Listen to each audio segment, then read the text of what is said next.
Buenos días, buenas tardes, buenas noches, queridos seguidores, los que conocéis ya este canal y los que no, pues os doy la bienvenida.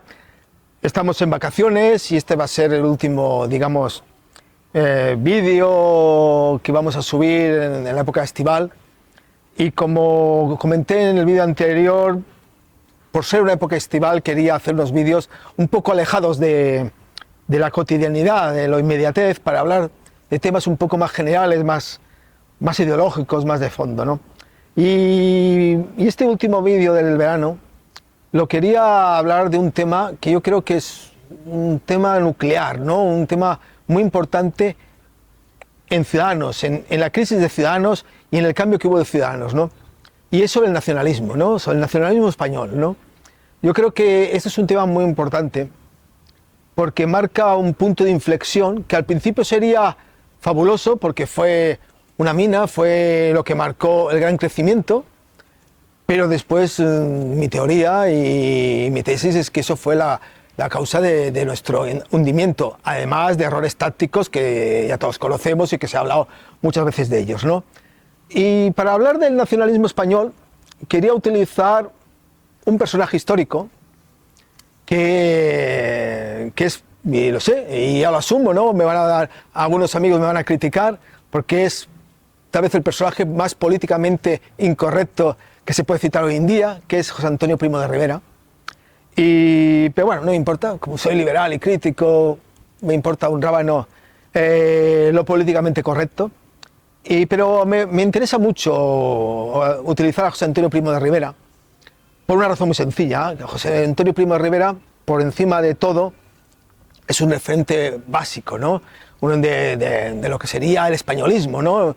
Creo que hay otros personajes que pueden matizar el tema de España y del españolismo y se podía criticar como blandos, como personas que no tienen un pensamiento contumaz, ¿no? Que no son realmente españolistas al 100%. Yo creo que si utilizamos a José Antonio Primo de Rivera, eso no puede ser, es casi un mito del españolismo, ¿no?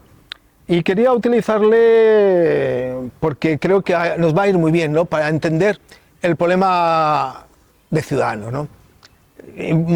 Cuando hablamos de José Antonio, lo primero es hacer una pequeña reseña. Yo soy pequeño porque esto tiene que ser un corte pequeño, para las nuevas generaciones, que José Antonio Primo de Rivera literalmente no les suena a nada, como las generaciones un poco más mayores, más coetáneas con la mía, en que, bueno, hay un referente que, lógicamente, José Antonio Primo de Rivera fue un mito del franquismo, ¿no? Y la verdad de José Antonio, para que lo sepamos, José Antonio era hijo de un dictador que hubo en España en la época de Alfonso XIII, al final, un poco antes de la República, que era Miguel Primo de Rivera. Y este hombre, bueno, pues resulta que, para resumir, cuando su padre era el dictador, pues resulta que veía que España, la dictadura aquella, era una dictadura que no dejaba de ser un régimen de excepción, con matices, pero un régimen de excepción. No había una verdadera ideología de fondo, ¿no? Incluso Miguel Primo de Rivera tuvo hasta socialistas de ministros, ¿no? Era, bueno, un régimen de excepción de la derecha, con elementos de la izquierda para que fuera aquello más sostenible, ¿no? Pero no había una intención de crear un régimen. Y en aquella misma época es coetáneo con Mussolini, que realmente en la monarquía italiana, pues bueno, da un golpe de Estado, impone un régimen que realmente había una ideología potente detrás, que sería el fascismo, ¿no? Y esa referencia, pues bueno, José Antonio pues la ve claramente, y es un hecho de que, por ejemplo, José Manuel Pemán, en un libro que es Almuerzos con gente importante, lo cita, ¿no? Que en una cena, una comida familiar de esta familia, de la familia de Miguel Primo de Rivera, pues el hijo, que tendría ya unos 20 y pico de años, pues resulta que se discute con el padre diciendo que su régimen no tenía ninguna ideología y que eso era como, digamos, como un castillo de naipes. Y bueno, y la verdad es que en eso tenía razón, porque después la dictadura de Miguel Primo de Rivera se deshizo como un castillo de naipes, ¿no? A partir de aquí, durante la República, José Antonio intentó, y eso ya es un tema psicológico que tampoco quiero entrar, bueno, tenía una obsesión por intentar volver a ser él el dictador de España, y además, pero esta vez, entre comillas, bien hecho, ¿no? Lo de bien hecho, entre comillas, porque era un poco inspirado por Mussolini, ¿no? Y esa es la idea. Pero la verdad es que Falange, que fue el partido que él fundó, no era nada. Yo tengo una butad que digo que Falange no existió nunca, entre comillas, ¿no? Pero es verdad, no era nada relevante. Si en la época de la República tú preguntabas a personas que no estuvieran muy metidas en política sobre José Antonio Primo de Rivera, te diría que ese es el hijo del dictador, del dictador Miguel Primo de Rivera, pero no sabían casi nada. Yo tengo, por ejemplo, los resultados de unas elecciones muy comprometidas, que fue las elecciones de febrero del 36, las últimas elecciones democráticas que hubo en España, y resulta que Falange cosechó algo así como 45.200 votos en todo el país, un 0,7% de los votos, ningún diputado, cuando, por ejemplo, para poner un ejemplo, el Frente Popular tuvo 4.450.300 y la derecha del Bloque Nacional 4.375.800, más o menos. Para ver, ¿no?, un poco las diferencias, ¿no? Y entonces, en este sentido, José Antonio, incluso la Falange, es como un poco, salvando las diferencias, como Jesucristo, que es un personaje que tiene relevancia a partir de muerto, ¿no?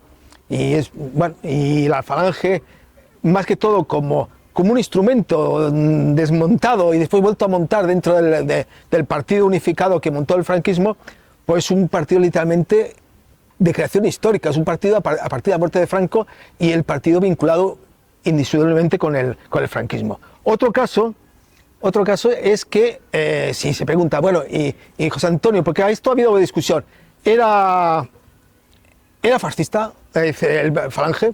Pues yo tengo que decir que hay algunos que han defendido lo contrario. Hay que asumir que la Falange, en su origen, no ya el franquismo, era un partido fascista. Y un partido fascista porque aunque José Antonio, y eso transmitió mucho a su partido, tenía muchas contradicciones. Por ejemplo, la crítica que hace al sistema liberal, a Rousseau, no es una crítica de un fascista, es una crítica de un tradicionalista. Utiliza a Santo Tomás. En realidad, lo que estaba criticando a Rousseau y al liberalismo es precisamente porque considera que las verdades son heterónomas, vienen de la ética cristiana, del pensamiento religioso, y no son susceptibles de ser valoradas o haya un sistema de ser aprobadas o no por votos, ¿no? Considera que una cosa es lo que manda, digamos, la ética cristiana o la ética religiosa, ¿no? Y en ese sentido es muy tomista, y eso estaría muy lejano del irracionalismo del fascismo italiano o del nacionalsocialismo, ¿no? Bueno, con muchas sociedades. También es verdad que José Antonio resulta que era la persona más vinculada con Inglaterra, y es un hecho de que en la época de la República la gente, más o menos, el idioma que se estudiaba en el colegio era el francés, y los más potentes intelectualmente pues estudiaban alemán, ¿no? Y José Antonio era un poco una cosa rara, muy típico también de Jerez, porque él estaba vinculado, su origen era de Jerez, ¿no? Con el inglés. José Antonio hablaba inglés, y es un hecho que creo que la única filmación que existe de José Antonio es una filmación en inglés, en que contesta a unos periodistas de una agencia de noticias americana sobre los problemas de España, ¿no? Y claro, y él tenía en su despacho, eso sí, la foto filmada, porque se había entrevistado directamente con Mussolini, pero también tenía el sí de Roger Kipling, ¿no? Muy contradictorio, y eso lo tradujo también a Fantasma. Pero por encima de todas esas contradicciones, el análisis que hace José Antonio, ¿qué es? Que la democracia conduce inevitablemente al comunismo, y que para que eso no suceda es necesario acabar con la democracia y establecer un régimen totalitario. Y eso es el mismo esquema del fascismo italiano y de todos los demás fascismos, incluido el nacionalsocialismo. Lo cual, además, hoy en día con la historia nos ha enseñado que eso es absolutamente falso, que la democracia no conduce al comunismo. Pero en los años 30, se veía así, ¿no? Porque, estaban triunfando en todas partes los frentes populares y estaba emergiendo el comunismo en todas partes, ¿no?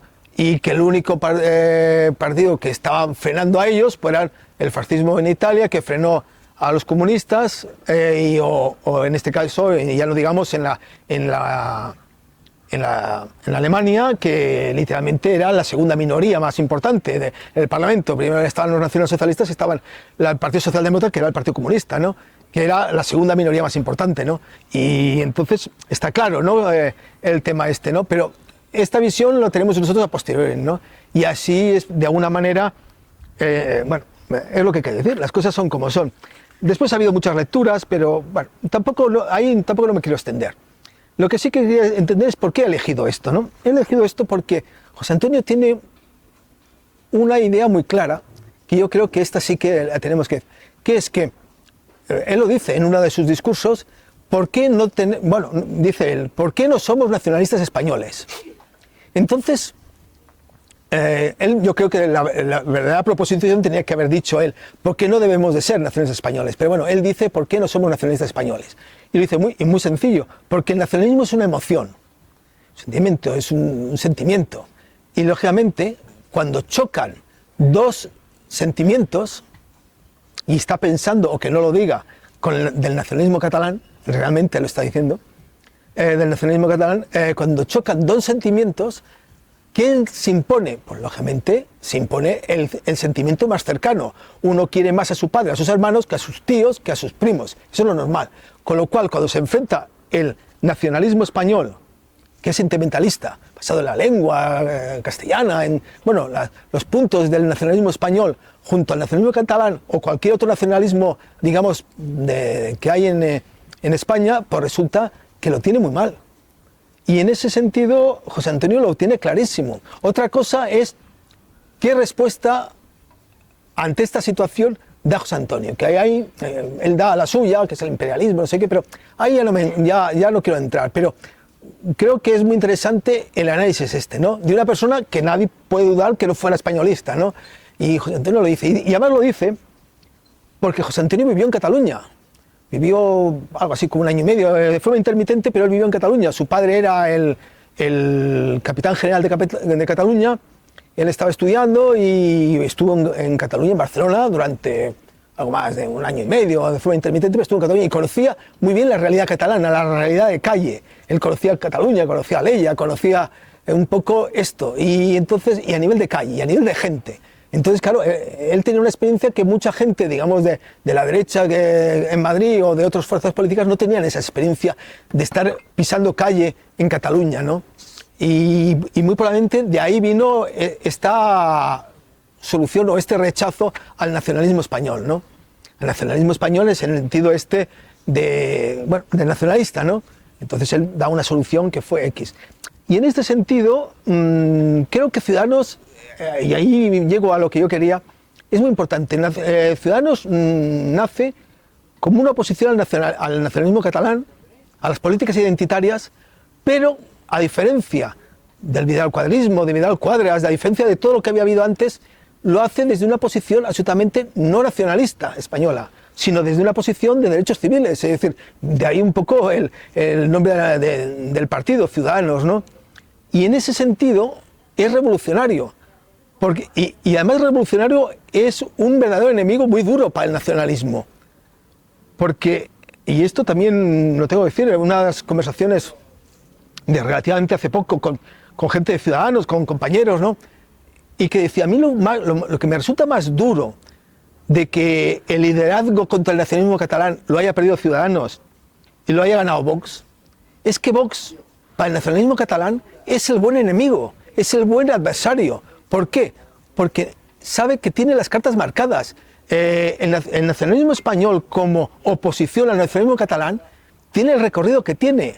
Porque, volvemos a José Antonio, cualquier sentimiento, el más cercano, siempre se impone al más lejano. Esto está es un enemigo que puede dar algo, pero saben que tiene la batalla ganada. Y incluso más grave, para el nacionalismo catalán, Vox y el nacionalismo español le retroalimenta. Todavía es un elemento que dentro reafirma. Al final es nosotros los catalanes frente a los no catalanes, ¿no? Que es lo que finalmente está hablando el nacionalismo catalán. Y en ese sentido, por eso este vídeo me importaba mucho, y quién lo había dicho y el por qué, ¿no? Y en ese sentido, bueno, volvemos un poco al problema de crisis. Ciudadanos que había cogido esta dinámica, un Ciudadanos que estaba mucho más cerca de Rosa Parker que cualquier Galisólava o cualquier, digamos, referente del españolismo en Cataluña, resulta que ahí, bueno, que ahí coge y cambia. Cambia a partir de Abel Rivera, Carlos Girauta, cambia, y por una serie de azares también, por el proceso, también aprovechando el proceso, bueno, acaban transformando Ciudadanos como en el Partido Nacionalista Español. Incluso crearon un movimiento que era el Movimiento Ciudadanos, que era el movimiento, el Partido Nacionalista Español. Claro, esto es catastrófico. Yo considero que es catastrófico porque evidentemente el nacionalismo español, por un problema también histórico, está vinculado claramente al catolicismo, por un tema de tradición. En esto Vox tenía el copyright. Ciudadanos estaba haciendo algo que no era propio de él. Y como no era propio de él, al final lo que hizo digamos, esta apuesta por el nacionalismo español fue blanquear, y al final es crear una alfombra roja a Vox. Porque al final la gente, para comprar una imitación, prefirió el original, que era el Partido Nacionalista Español, nacional católico, que es, bueno, lo de siempre, Vox, ¿no? Y claro, eso, y errores tácticos, pues ya fue definitivo. Y ahí está. Y entonces yo, volviendo otra vez al tema, creo que es necesario, imprescindible, que este nuevo espacio partido, Ciudadanos, el que sea, que vuelva a ocupar ese espacio en Cataluña, tiene que abandonar necesariamente el nacionalismo español como elemento de discurso, como elemento político.